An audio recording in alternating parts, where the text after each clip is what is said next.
Hello everyone. Today we talk about how to fix the app of Spotify. We go to settings.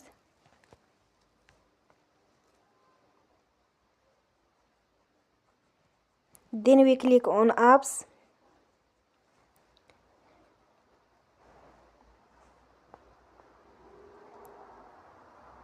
After that we search the app Spotify and we click.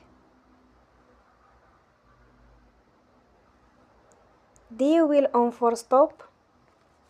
After that we go to storage. Then we click on clear cache.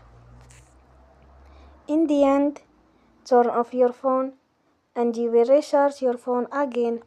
Don't forget to support us by like and subscribe.